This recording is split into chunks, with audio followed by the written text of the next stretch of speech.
सणासुदीच्या काळात लोक मोठ्या प्रमाणात मिठाई आणि जिन्नसाची खरेदी करत असतात. यात मावा, मिठाई तसेच पनीरमध्ये खाद्यरंग भेसळ होत असल्याचे यापूर्वी अनेकदा दिसून आले आहे.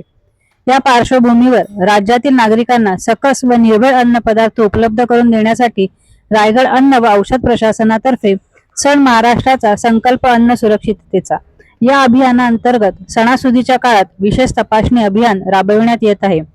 ग्राहकांना निर्भय, शुद्ध, स्वच्छ व उत्तम प्रतीचे अन्न उपलब्ध करून देण्याचे आदेश रायगड अन्न व औषध प्रशासन विभागाचे सहाय्यक आयुक्त नितीन मोहिते यांनी दिले आहेत. सहाय्यक आयुक्त अन्न औषध प्रशासन रायगड. सणासुदीचे दिवस सुरू आहेत आणि सणासुदीच्या दिवसामध्ये अन्न व औषध प्रशासनाने विशेष मोहीम राबवून सन महाराष्ट्राचा संकल्प अन्न सुरक्षितता ही मोहीम राबवून एकूण 164 अन्न आस्थापनांची तपासणी केलेली आहे. त्यामध्ये एकूण 157 अन्न नमुने विश्लेषणास्तव घेतलेले आहे. सदर विश्लेषणास्तव घेतलेल्या अन्न नमुन्यांमध्ये दूध, खवा मावा, तूप, खाद्यतेल, मिठाई, ड्रायफ्रूट्स, चॉकलेट्स, इतर अन्नपदार्थ तसेच भगर या अन्नपदार्थाचे विशेषतः नमुने घेतलेले आहेत.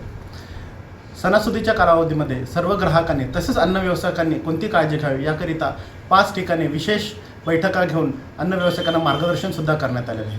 ग्राहकांना अशी विनंती आहे की त्यांना कोणत्याही प्रकारच्या अन्नपदार्थाविषयी तक्रार असेल तर त्यांनी अन्न व औषध प्रशासनाचा टोल फ्री क्रमांक 1800-222-365 मी पुन्हा एकदा सांगू इच्छितो 1800-222-365 या नंबरवर संपर्क साधावा. धन्यवाद.